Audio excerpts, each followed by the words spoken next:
Saludos, República Dominicana. Buenas noches, buenas tardes, buenos días. Comienza su espacio Cirugía de la Verdad. Es un espacio plural, un espacio que trata los temas más importantes que están sobre el tapete en la República Dominicana. Y como siempre me acompaña el estelar de la televisión, José Checo Esteves. Bienvenido, José. Saludos, Aquiles Olivos, saludos amigos televidentes y de todo el país. Un placer para mí estar nuevamente en Cirugía de la Verdad, un programa que ataca realmente todas las cosas negativas que suceden en el ámbito local e internacional. Cirugía de la Verdad. Ese es el espacio. Mira, en la República Dominicana, la Junta Central Electoral, que es el árbitro, porque ese es el lenguaje que se usa. ¿Quién es el árbitro? ¿Quién es que hace la seña a los dos managers? Ven acá y los llama y los junta, hace un meeting, una reunión de unos 5 minutos. En este parque, la regla de juego es esta. Y le explica cuál es la regla de juego para dar jonrones, para dar hit, bases robadas, jonrones. Bueno, pues la Junta Central Electoral es el árbitro en la República Dominicana de todo lo que tiene que ver con las elecciones, con todo el montaje de ese proceso, en el tiempo, en el día a día, en los documentos, en lo que tiene que ver con las campañas. Sin embargo, el tema que nos ocupa es que el proselitismo, a pesar de que la Junta ha establecido límites, fechas específicas, fatales esa fecha, para emprender una campaña, pues los partidos políticos le han hecho caso omiso, están mirando para otro lado. Pero también la sociedad está publicando encuestas, como decía José Checo Esteves en el día de ayer. Él decía que siguen publicando encuestas, que siguen publicando todo lo que tiene que ver con un proselitismo que parece que es difícil de evitar en este país. Mira, la Junta tiene que velar por la ley de partidos y por la aplicación del código o régimen electoral. Son dos cosas diferentes, como tú sabes, como saben muchos de ustedes. Pero en ese interín de la aplicación de lo que dice el texto y la praxis de la política hay un trecho fundamental muy grande. Y te voy a decir un tercer capítulo.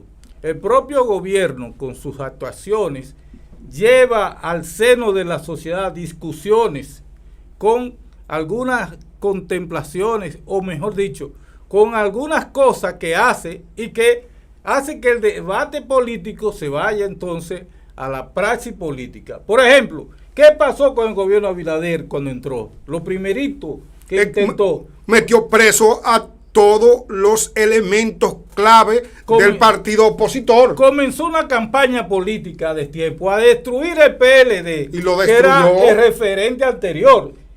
La referencia inmediata. Pero ¿qué más? Inmediatamente descuartizó el liderazgo político de oposición. Empezó con una supuesta, una intentona de crear una reforma fiscal. No, 4 reformas. Bueno, pero la primerísima. Una reforma en educación, una reforma fiscal, una reforma constitucional, sí, y una reforma laboral que todavía hoy se está discutiendo. Pero, perdón, eso con el tiempo, muñeco. Pero lo primero fue que aquí no quedó un chele. Porque no hay el un PLD, centavo, los ladrones del PLD acabaron con el dinero, con el erario de la nación. Y había que buscar dinero. Inmediatamente intentaron pasar esa reforma que no pasó, tuvieron que echarla hacia atrás. Eso trajo una gran discusión política. ¿Y qué pasó? Que un gobierno que apenas tenía un mes, 2 meses, ya parecía que tenía mucho tiempo en el poder. Eso habilitó, si tú quieres, el liderazgo, las voces políticas, y esto se ha convertido desde esa fecha hasta este año 2026, en junio, ya estamos todavía en campaña. Proselitismo político. No ha parado un instante el proselitismo político. No se ha detenido, y es un tema que preocupa a la sociedad porque tenemos leyes, tenemos las legislaciones, tenemos el andamiaje, la estructura jurídica legal para que eso no suceda. Y entonces día a día tú te encuentras con que hacen caso omiso. Hay leyes, deténganse ya, no más leyes. Pero porque también, las leyes sobran en la República Dominicana, pero hay pocos cumplidores de la estructura jurídica que tiene la República Dominicana. Pero también la entrega de ¿cómo se llama esto? De solares, de edificios, la entrega de que hace el gobierno y las inauguraciones son elementos políticos también. Tú ves un marcado, un tufillo, olor a reelección, a propaganda política, cada acto del gobierno, pero del gobierno total. Entonces ahora, para colmo, hay esta salida de caballo dentro de los partidos cada políticos. vez que se inaugura un acueducto,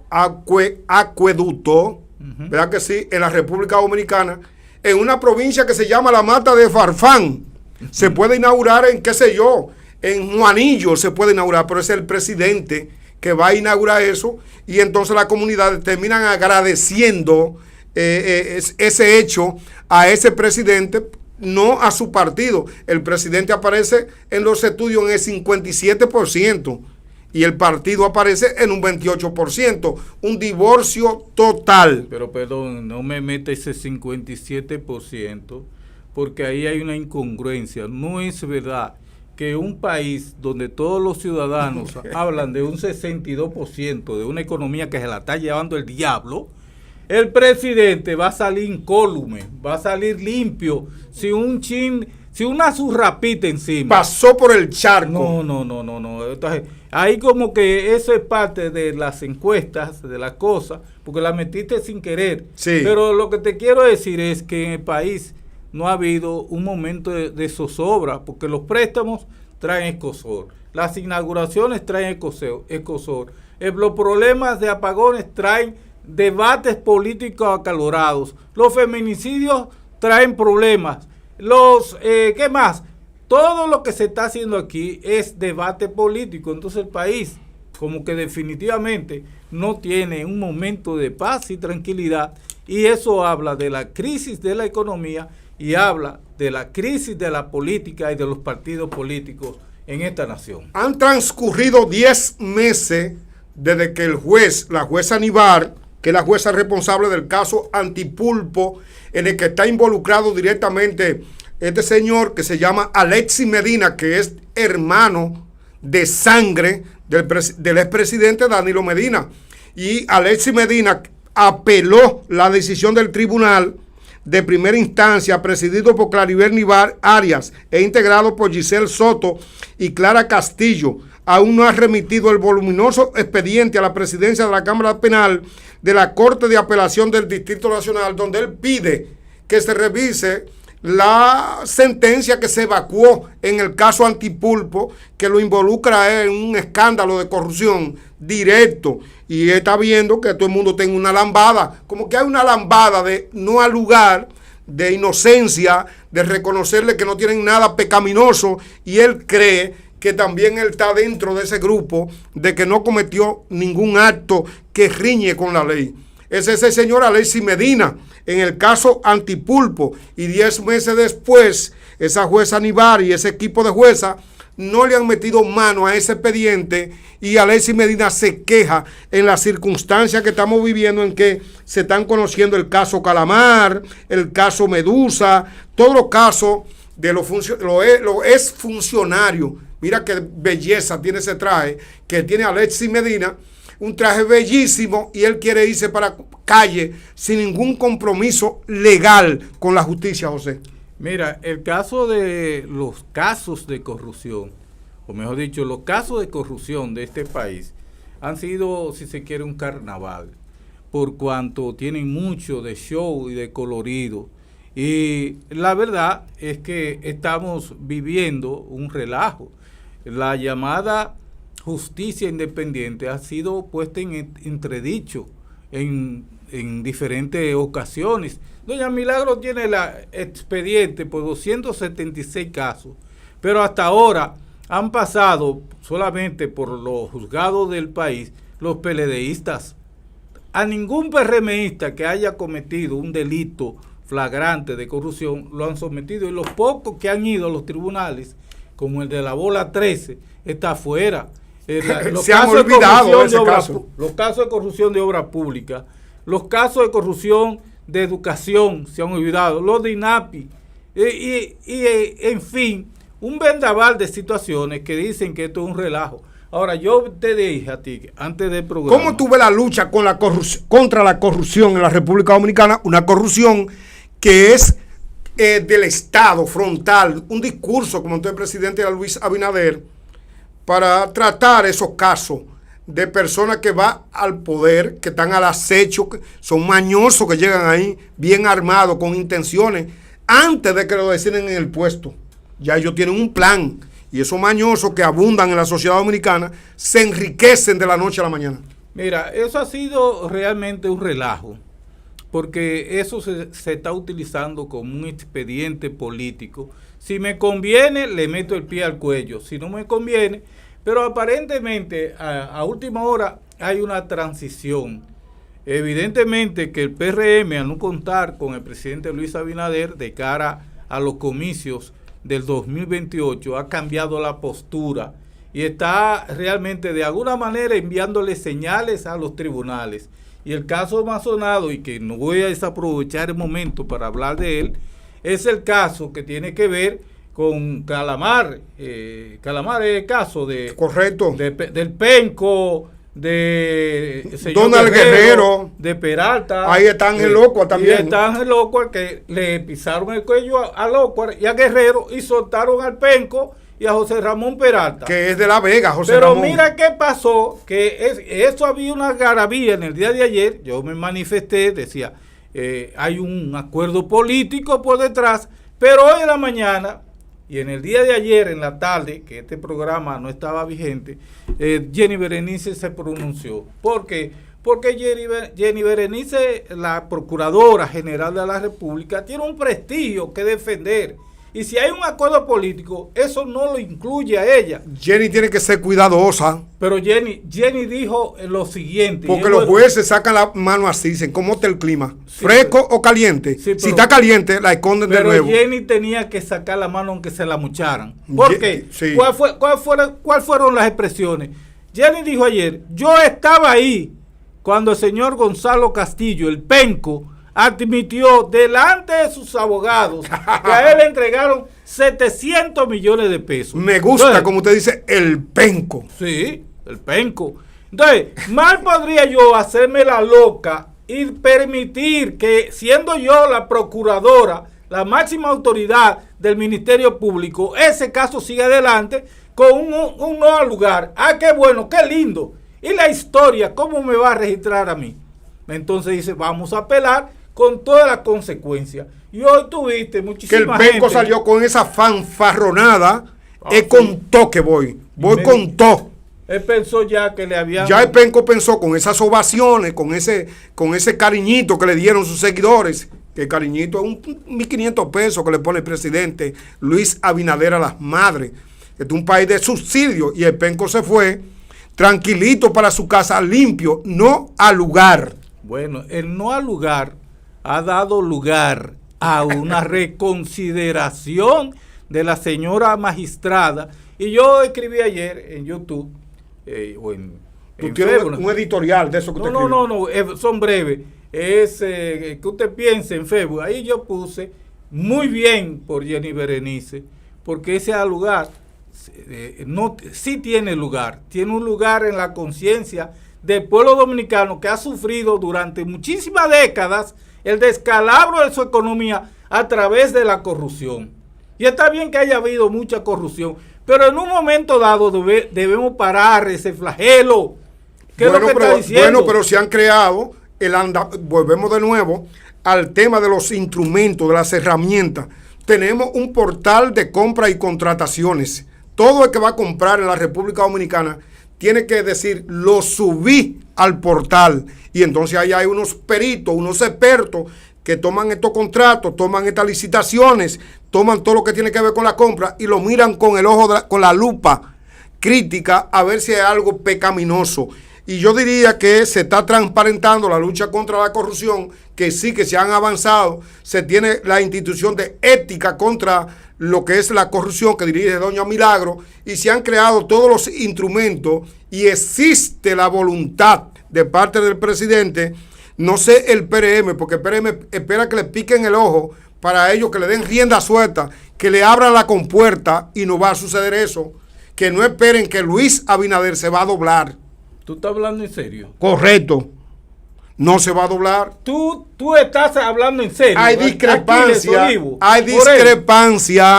hay discrepancia entre el presidente de la República respecto a la lucha contra la corrupción y ese entorno que le rodea.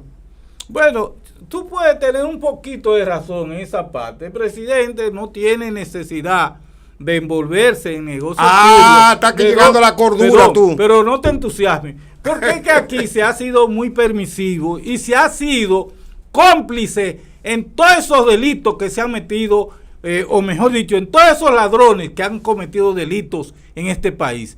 Lo de la ley, que tiene otro nombre porque la cambiaron ahora, la de compras y contrataciones. La Dirección sí, General de Compras y Contrataciones Públicas. Como tú quieras, pues, es cuestión de nomenclatura o de que se cumpla la ley. Sí. Tú me estás hablando de nomenclatura. Pero también hay una plataforma. Sí, muñeco. Tú tienes que subirlo todo a la plataforma. Pero no me hables de esa pendejada, tú sabes, porque hace hasta calor. No me diga a mí los procedimientos y los pasos que hay que dar para controlar. ¿Por qué que no lo hacen?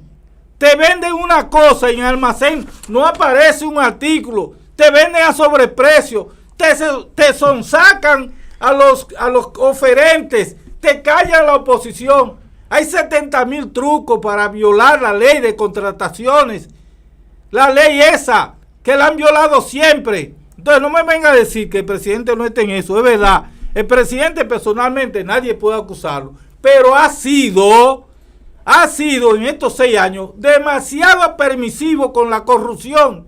Y por eso es que el PRM, que sacó un 57 en el 20, anda por un 28% si acaso, bajando en las encuestas, y porque el pueblo no tiene confianza en este gobierno y sus funcionarios. Más claro de ahí, ni el agua. No, fuimos a la pausa en Cirugía de la Verdad.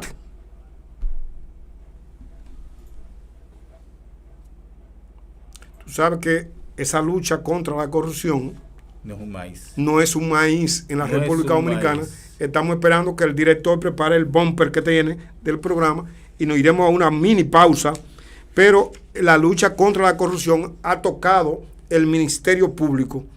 Se ha cuestionado la actitud de este señor que se llama Wilson Camacho, que Wilson Camacho está como esos pitchers de la Grande Liga. Cada vez que lo sacan a pichar, lo bombardean, le dan 18 hits y lo tienen que sacar en la primera entrada. Entonces Wilson Camacho parece que no ha sustentado bien todos esos expedientes, y cuando van allá, esos abogados expertos que hay en la República Dominicana dicen, pero a ese le bateo yo.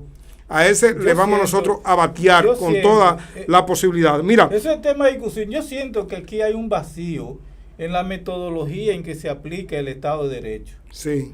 Por ejemplo, la justicia dominicana es sumamente garantista de los privilegios de que goza un encartado, pero las víctimas no tienen nadie que lo defienda, y la víctima es el pueblo que no come bien, porque la pacochá se la llevan los corruptos. Claro, así es. En República Dominicana hay lo que le llaman una situación de ascenso social que históricamente ha venido por la cuestión de me dieron una posición en el Estado y ahí tú apareces ya ascendiendo en esa pirámide. Mira, hay una nueva regla de Trump que golpea a la migración ilegal. Trump, que es un hombre que está metido en una controversia con el plan de paz checo. Ahí en Estados Unidos la gente cree que ahí se está jugando afueteado con ese señor que está ahí. Tú oíste la pelea de él y Netanyahu ayer. ¿Cuál fue la pelea? Usted es un loco. Maldito loco, le dijo ese señor rubio que está ahí, caucásico. Se peleó con Netanyahu, porque aparentemente Netanyahu está premiante, quiere seguir, y él le dijo, no, para cerrar el espacio de la paz, tú tienes que dejar de incursionar en el Líbano y dejar de tirar bombas, porque de verdad, ¿cómo tú hablas de paz si Netanyahu está tirando todo lo que tiene para el Líbano, destrozando exactamente, pues ese señor ha lanzado nuevas reglas que golpea la migración ilegal y dice que las normas implementadas desde la semana pasada impedirá a los migrantes que ya están en el país realizar sus ajustes de estatus migratorio, que se llama Adjustment of Status en Estados Unidos, por lo que deberán volver a sus naciones de origen. O sea, si tú quieres conseguir una Green Card, que es la tarjeta de residencia, sí, y tú estás a la espera de esa Green Card, el proceso. Donald Trump ha lanzado un balde de agua fría a ese proceso, a ese espacio, sí, lo ha que ha sido rechazado, que tú tienes que irte de nuevo a mi país a esperar la Green Card, mi estatus, mi ajuste. Sí. No, eso lo están rechazando en Estados Unidos. Mira, como también están rechazando el plan de paz al que tú te referías. Él devolvió y dice que prontamente habrá un acuerdo que no se ve cerca, no se ve cerca por lo que yo te explicaba. Él está negociando con una civilización que tiene millones de años, miles de años, tratando de intercambiar bienes y servicios, que son los persas, los fenicios, que han permitido a la humanidad aprender lo que es el comercio.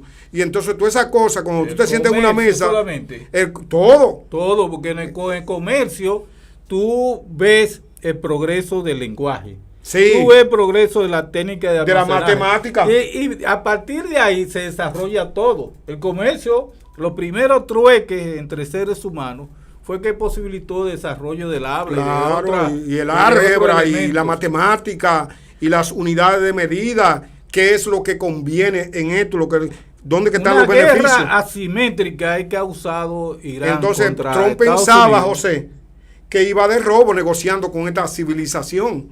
Una civilización que fue capaz de crear su propia estructura política. Moneda. Los ayatolas. Un congreso. Los ayatolas fueron una creación de los propios Estados Unidos. Los ayatolas. El ayatollah Khomeini fue el primero. Que estaba en Francia, ¿verdad? Sí, hombre. Y entonces era un gringo convertido. Y afrancesado. Y duró 29 años. En el exilio. Todas esas grandes figuras que luego pasaron a ser considerados como terroristas fueron creados y, si se quiere, asimilados por Estados Unidos. Lo que pasa es que, por ejemplo, Estados Unidos tiene una política cambiante y los socios de ayer son sus enemigos de hoy. No, y viceversa. Para ser imperio hay que tener esa actitud. No tengo enemigos, sino intereses. Bueno, pero mire, en este caso, yo le hice una consulta a DeepSeek cuando vi el legajo de pliego. DeepSeek es la inteligencia artificial de China. Sí, sí. Y ella me envió un pliego de cosas que está haciendo Trump en contra realmente de todo lo que significa migración. Tumbó el asilo. Nadie podrá pedir asilo como ha venido sucediendo. Tumbó un programa de protección para una serie de está limpiando esa sociedad, dicen. Definitivamente Donald Trump el ICE, ¿verdad? El ICE es el instrumento. El instrumento de golpear, claro, y de romperle la vejiga a cualquiera que se oponga. De choque, hay gente que sale huyendo, Checo, huyendo por los montes. Hay gente que se ha autoexiliado dentro de los Estados Unidos. Y toda esa cosa, cada vez que se acuesta ahí en Mar-a-Lago, que es la residencia que tiene, a meditar en los aspectos que tienen que ver con migrantes, dice, mañana le voy a salir con una a todo estos tipos. Y le salió ahora con que tienen que ir a su casa a esperar, que tener una tarjeta y después ir a Estados Unidos. No, está desbloqueando todo, está destruyendo todo cimiento de lo que es la protección que ha tenido Estados Unidos para los migrantes. Estados Unidos se fortaleció, Estados Unidos surgió como una nación de migrantes y ese legado permanece hasta hoy, hasta que llegó Donald Trump, que sabe que actuando de ese modo evita responder muchas otras preguntas incómodas, porque es que Donald Trump vive del recurso, del aguaje, ¿cómo le llaman esto? El flash.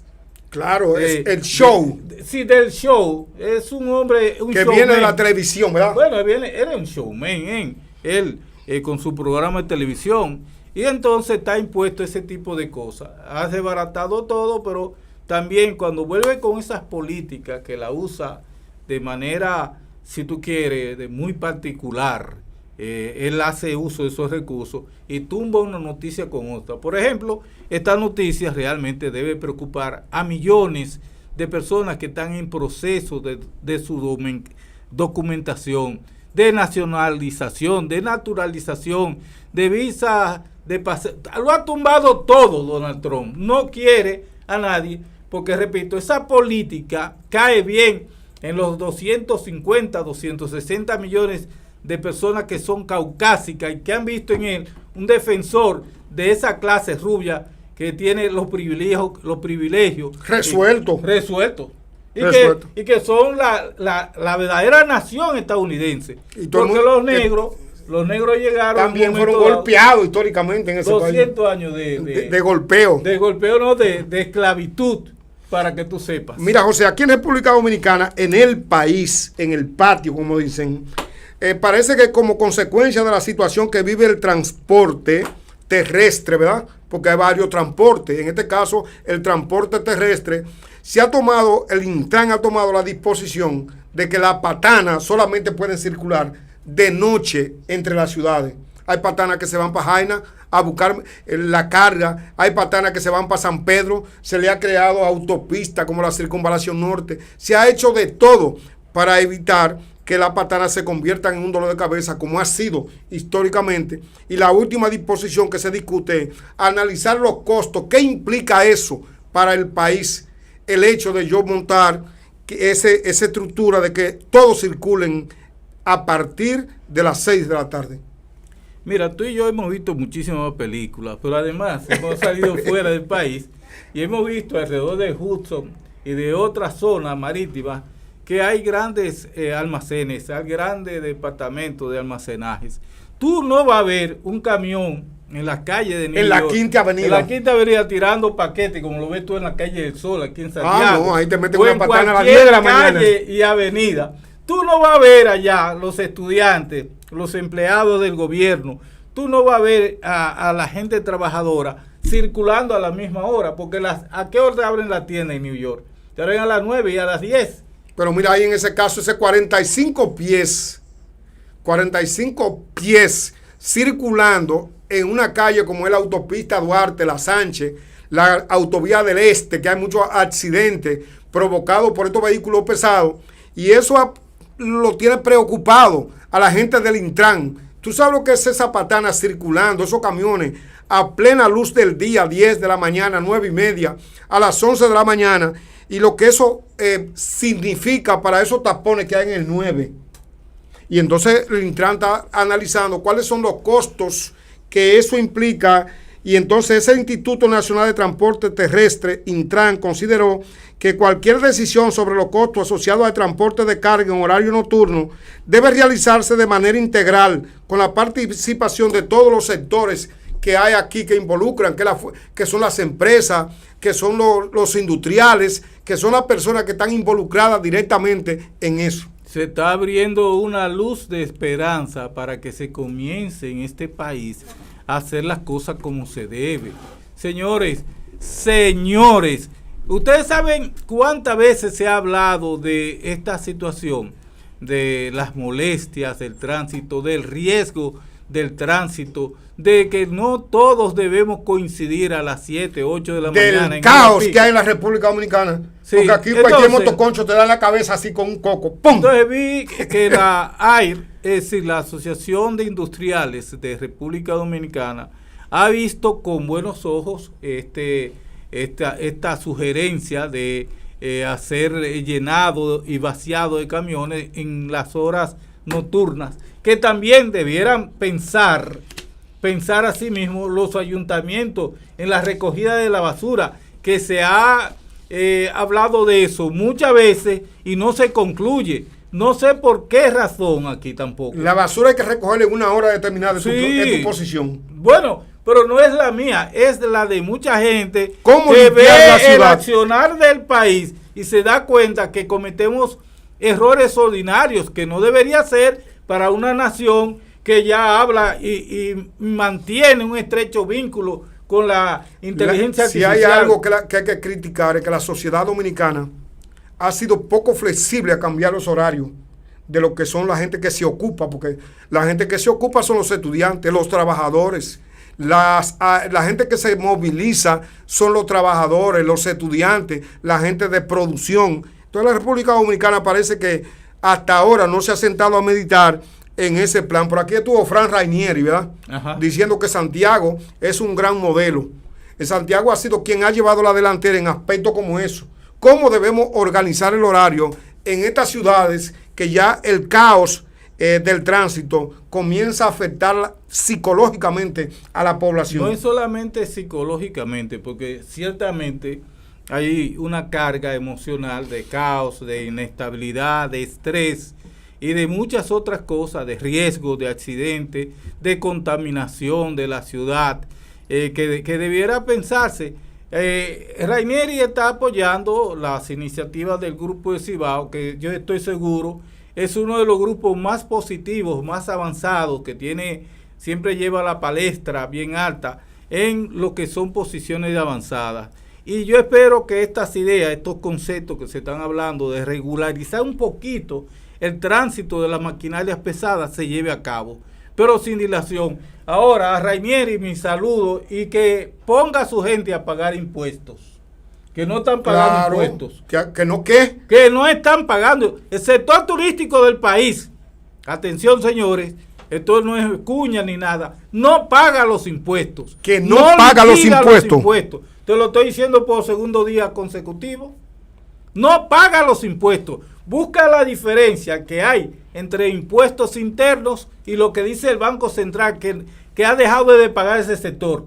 Para que tú veas la millonada de dinero que el sector turístico de este país, con la complacencia del gobierno, no paga los impuestos de este país. Entonces así no podemos avanzar, porque este es un paraíso fiscal.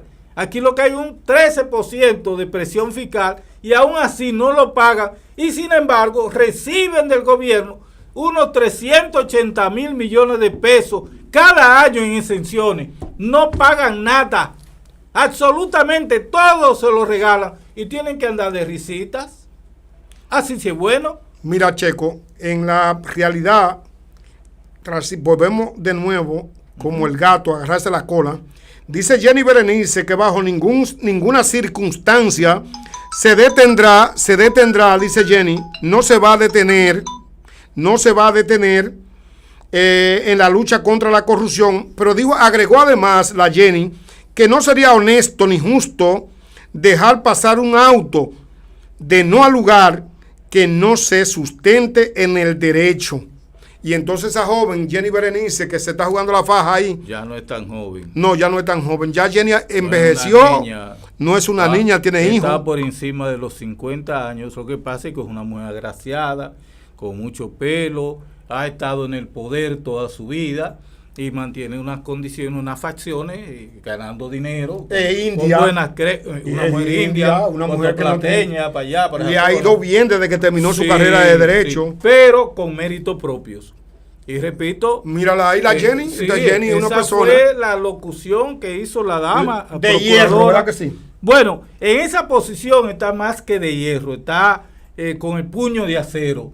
Porque decirle a este país que un candidato que está su judice, el penco está su judice todavía. No, el penco tiene ya un no al lugar en la justicia, que lo celebraron con fiesta, le dieron sus víctores, le hicieron su consigna y entonces el penco está en su casa, que muy gozoso y se está promoviendo en las redes, hasta bailando con una orquesta. Sí, bueno, ya eso es viejo, eso es viejo, muñeco, eso es viejo.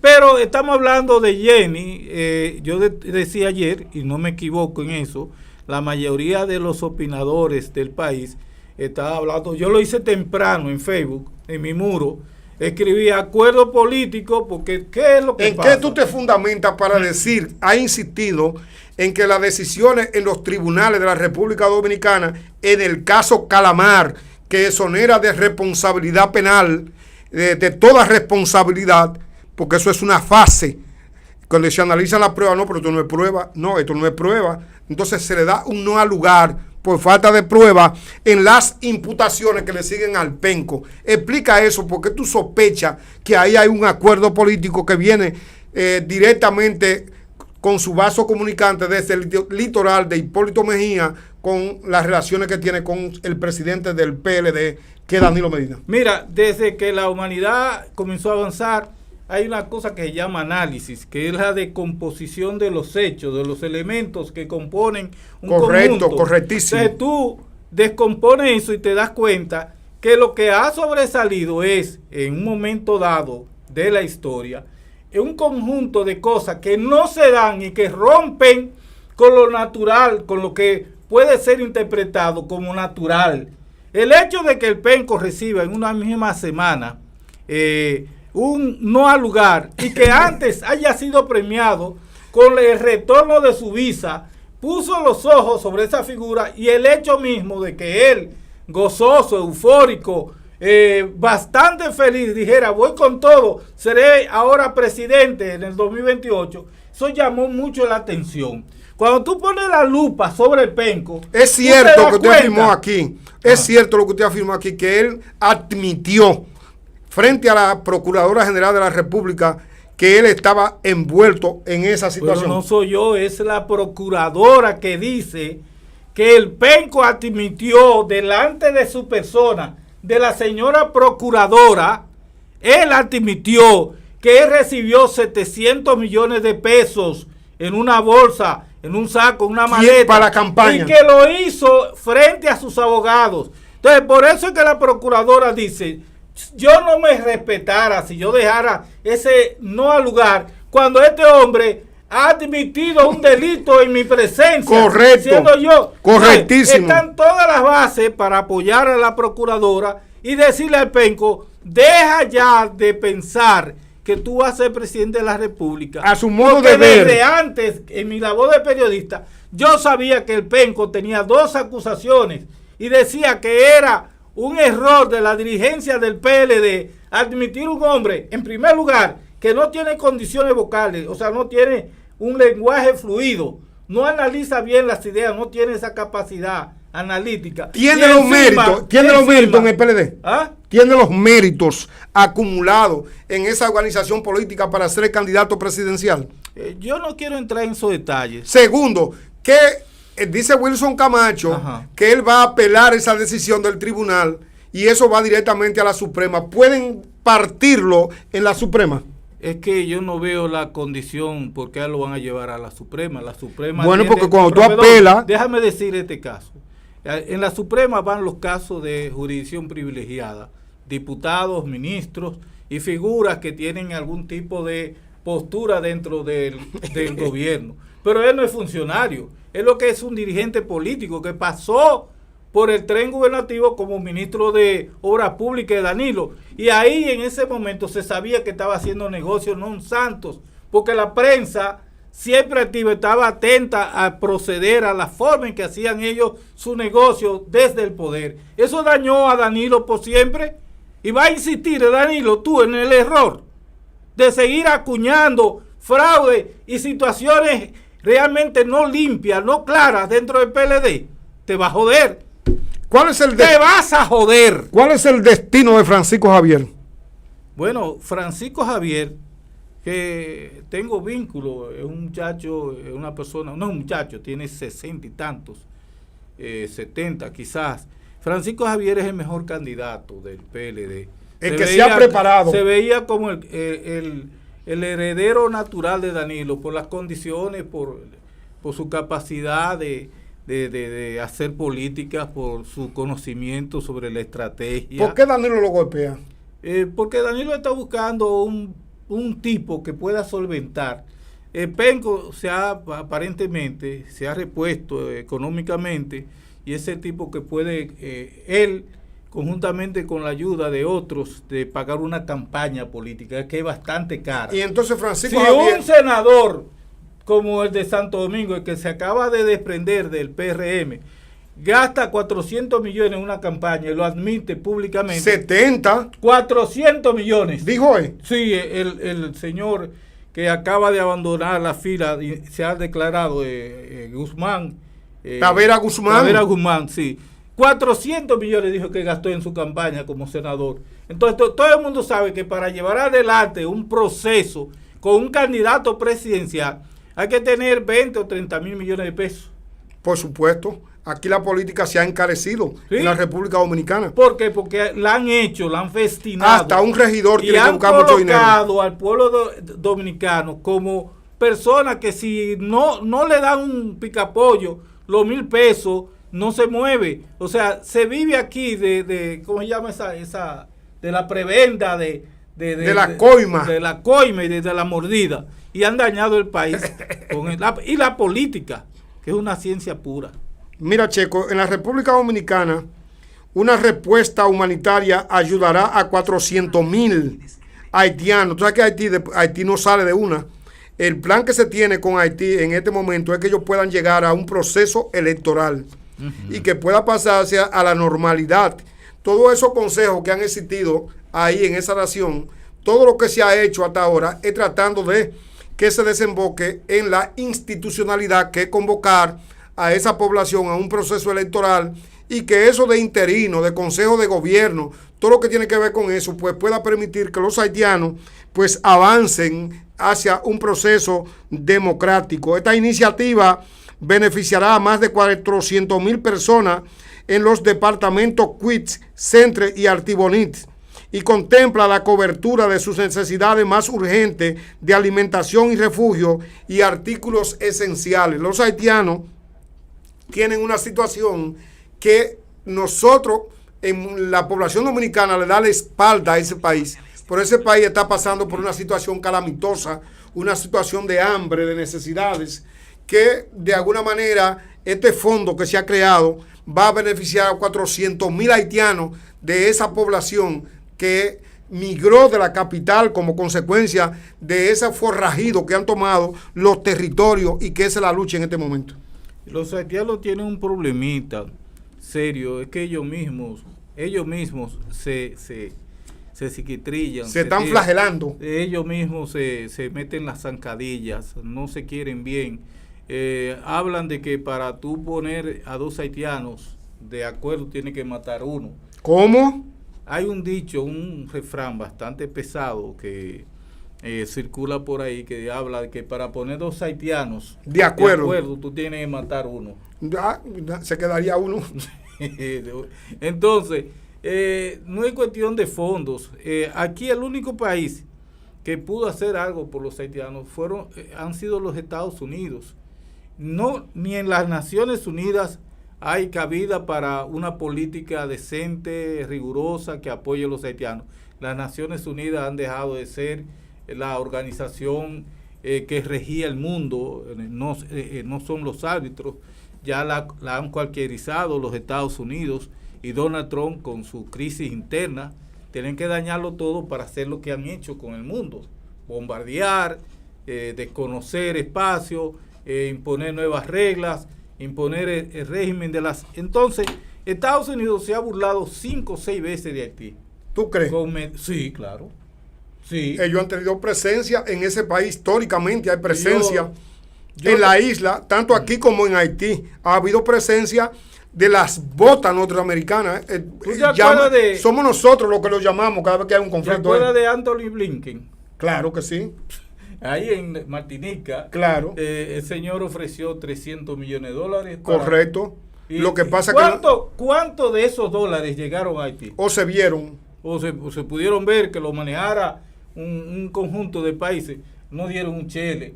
Esta situación de enviar 5.500 hombres, soldados armados de la ONU, ¿de dónde sale? Adiós, de las Naciones Unidas.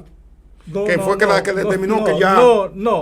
Discúlpame, no salió de las naciones, salió del secretario de Estado de Estados Unidos, el señor Cruz. ¿Fue que propuso eso? Sí, ese señor propuso. Pero ¿tú sabes mandado por quién? ¿Por quién? Donald Trump. Donald Trump. Una burla con las Naciones Unidas, que van y se reúnen en Estados Unidos y permiten a una serie de individuos como Gustavo Petro ir allá a New York a decir que Trump aquello, que lo otro, que Trump está loco, que esto, que lo... Entonces Trump quiere que las Naciones Unidas se vaya de New York y toma medidas en contra, debilitando a las Naciones Unidas. Donald Trump ha sido bastante disruptivo porque también se salió de la OMC, de la OMS, Organización Mundial de la Salud. Él abandonó eso. Y de los acuerdos de régimen de armas nucleares. Acabó también liquidando la USAID. Y del Club de París. Ya acá, dice que la USAID, decía este señor magnate Elon Musk, que eso se manejaba con 14 empleados y que ahí había 1.496. Entonces, la crisis de Haití, vamos a punto X, a cositas. Al meollo. Si tú agarras a Barbecue y le arrancas la cabeza con un... A Barbecue. Sí, que tiene una parte del territorio de la capital. Jimmy, ¿cómo que le Chersier. Y tú le arrancas la cabeza a Jimmy y a 4 más. ¿Qué pasa? Ya comienza... Hay un cambio. Hay un cambio. Se deja de la violencia organizada en Haití, baja un poquito, y tú en base a la desaparición de los líderes que son criminales, que están ya selladísimos y empaquetados como criminales, tú puedes temperar algunos cambios en esa nación. Pero eso lo hacen con cualquier otra persona, menos con Jimmy Chersier. Entonces, Estados Unidos, en la postura del presidente, tiene bien claro que Haití es un hoyo de retrete, para decirlo de manera decente. Igual que Puerto Rico. ¿Entiendes? Todos estos países. No quieren saber de los morenos. Pero el problema es que los morenos tampoco quieren saber de los morenos. La pregunta, en términos históricos, ¿estuvieron preparados estos países para conseguir, para darle el proceso de independencia, para lograr ese nuevo estadio de lo que significa caminar solo en este mundo de complejidad? No creo, porque fíjate que en Haití se dio un fenómeno social en cuanto a su propia revolución. Lo de Haití es una tragedia desde el inicio. Desde 1804. De 1700 y pico, cuando sí, los holandeses y ¿cómo se llama? Los que están al lado de España. Los ingleses. No, al lado de España, el país pegado. Portugueses. Los portugueses comenzaron con su barco a toda esa parte del África meridional, a pasar los barcos y a cazar toda la tribu. Claro, lo que pasa es dialectos que desde que se descubrió tierra firme, que es el continente, todos estos países pasaron a ser abandonados. Ya no había mucho interés, había interés por Cuba, ni había mucho interés en la República Dominicana, ni había interés en Haití. Y ahí es que Salomé Ureña escribe aquellos versos famosos, los versos de Salomé Ureña, que dice que de repente ha sido abandonado Quisqueya porque ya no tiene ningún interés. O Quisqueya, que tenía luz propia, cómo ha sido abandonada, algo así.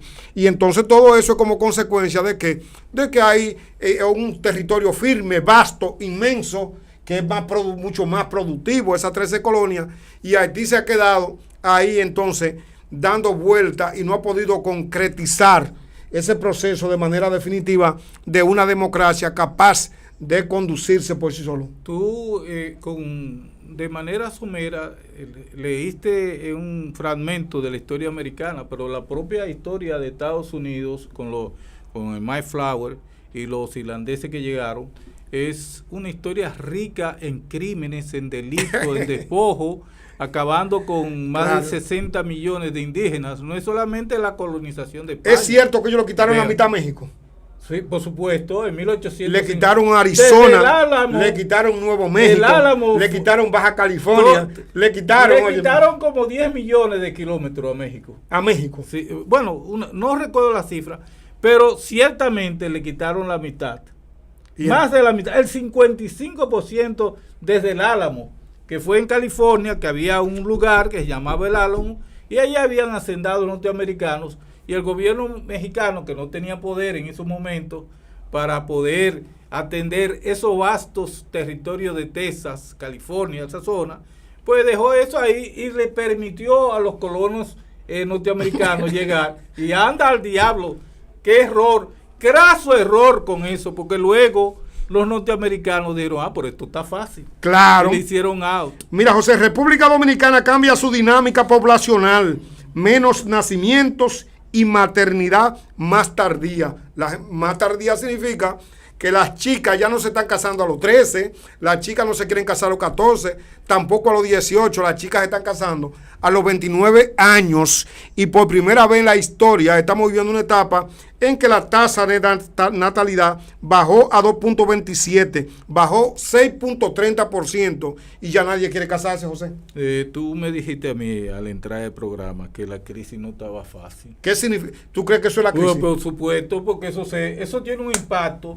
Allí donde aparece un pan, ¿tú crees que lo van a partir en dos para comérselo mitad y mitad? Bueno, o dos plátanos. Bueno. Entonces, eso también es un reflejo de hasta dónde está golpeando la crisis los hogares dominicanos, donde las muchachas con anterioridad a este régimen y quizá al pasado de Danilo, había la Organización Panamericana de la Salud y la OPS, la Organización Panamericana y la otra, ¿cuál es? Los dos estamentos que rigen la salud latinoamericana, la OPS que la OMS. Y la OMS. Las dos tenían números, dígitos alarmantes de 17,000 embarazos en este país. Pero ya yo creo que hasta las muchachitas están pensando antes de dar el paso de aventurarse con un tigre a que le embarace, porque sabe que su vida se va a joder. Y creo que eso se está reflejando. Casarse se ha convertido en un gran tema. Sí, no hay una preferencia de la población joven hacia establecer hogares. No. Un hogar implica ¿Dónde, cómo? Agua, luz, teléfono, Netflix, alimentación, escuela para los niños. Eso no es fácil. No. Y entonces la natalidad ha bajado a 2.27. Bueno, pues eso ha sido como una bomba, como el impacto que dan esas bombas cuando explotan, que arrojan una inmensa cantidad de energía. Yo creo que ha habido un choque social en la mentalidad de muchas muchachitas que dicen, pero oye, yo estoy pasándola mal, pero si este tigre que yo lo veo con el pantalón abajo, más abajo del ombligo, me meto con él, vamos a pasar hambre los dos. Los dos. Entonces una crisis que tiene que buscarse mecanismos para saber cómo vadear esta situación, que dice Donald Trump que tenemos que acostumbrarnos a pagar el barril de petróleo por un largo periodo caro, de manera costosa, lo que quiere decir que nosotros no tendremos recursos para seguir subsidiando los combustibles y que tendremos una gasolina cara, un gasoil caro, y incluso hay aerolíneas ya que han suspendido vuelos como consecuencia de la escasez del Destinos de viaje han suspendido, han cortado rutas de viaje, han reducido personal. Hay una situación indeseable en el mundo. Y todo está dado, pues él no es el único culpable. Detrás de Trump hay lo que se llama un gobierno duro. Mira, muy duro.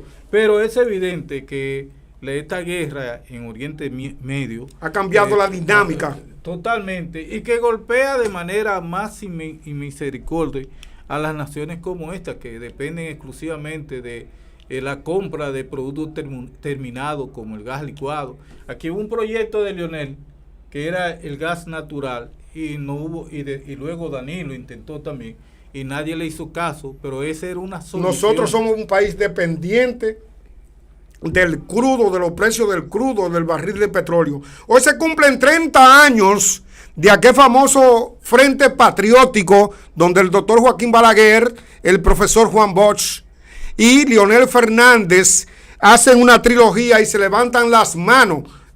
El Frente Patriótico, que da inicio a la caída del color rojo en la actividad política de la República Dominicana y eleva el morado, un color que venía abriéndose paso en esta sociedad partidaria. Y pues hoy se cumplen 30 años específicos, José, de ese acontecimiento, que emergen actores como Leonel Fernández, Danilo Medina y una caterva de dirigentes que hoy forman parte de la dinámica política en la República Dominicana. Qué lástima que tú lo dijiste ya al final del programa, pero me hubiera gustado hablar un poquito de ese acontecimiento. Puedes, José, puede. Bueno, el caso es que evidentemente que Balaguer no vio a nadie que tuviese las condiciones intelectuales, la preparación anímica de un doctor Leonel Fernández, y decidió, en desmedro de otros cuadros importantes del Partido Reformista, apoyar la candidatura en el año 96 del doctor Leonel Fernández, que en ese gobierno del 96 al 2000, sembró la base de nuevo desarrollo de República Dominicana y se ha constituido hasta la posteridad como uno de los hombres importantes del sistema democrático dominicano, el doctor Leonel Fernández, con posibilidades todavía de casarse la ñuña en el 2028 si las condiciones críticas de la economía permanecen como hasta ahora. Nosotros nos vamos, pero antes de irnos, la información más importante para mí de este programa la dejamos para el final, que se está tomando decisión en el estudiantado que asiste diario a las escuelas con celulares, y que eso entorpece el proceso de enseñanza-aprendizaje, y de alguna manera todos los países del mundo vienen tomando decisión. Mira, aquí nosotros no vamos a aceptar celulares, aquí nosotros no vamos a aceptar redes sociales. En el proceso de aprendizaje, los países lo que han decidido es volver a lo que es el lápiz de carbón, de esos lápiz chinos que se rompen la punta cada rato, y el cuaderno, esa mascota que existen, porque los estudiantes no saben escribir. Ya nadie quiere escribir a mano con una caligrafía. Y entonces todo eso está sucediendo en este país. Una decisión de que se va a transformar todo el sistema educativo. Y una de las decisiones clave, sensible, es empezar, dar el primer paso de ese viaje, que es un viaje de 1000 años, que arrancarle los celulares a los estudiantes y comenzar entonces a montar lentamente ese sistema educativo al que todos aspiramos, que tenga buena caligrafía, ese sistema educativo que tenga estudiantes que tengan un proceso de aprendizaje de las cosas necesarias que amerita este mundo. Al presidente le preguntaron: ¿qué consejo nos da usted a nosotros de lo que debemos aprender? Y él le dijo: inglés y tecnología. ¿Qué debemos aprender? Inglés y tecnología. La tecnología está escrita en inglés, y por eso los chinos, todos los textos están escritos buenos en inglés. Los chinos lo comprenden porque se han dedicado a estudiar inglés. José Checo. Hay que felicitar al ministro Miguel de Camps por esta medida. Pienso que es saludable, oportuna, inteligente. Usted no va a la escuela a estar, qué sé yo, haciendo mueca a través de un internet. Usted va a estudiar, a prepararse, a concentrarse en el estudio, porque evidentemente que un aparato de celular es una distracción. Así que apoyamos la medida del ministro Miguel de Camps. Nos vamos, regresamos mañana. Felices para todos los que están viendo en todas partes la cirugía de la verdad. José Checo y Aquiles Olivo. Regresamos.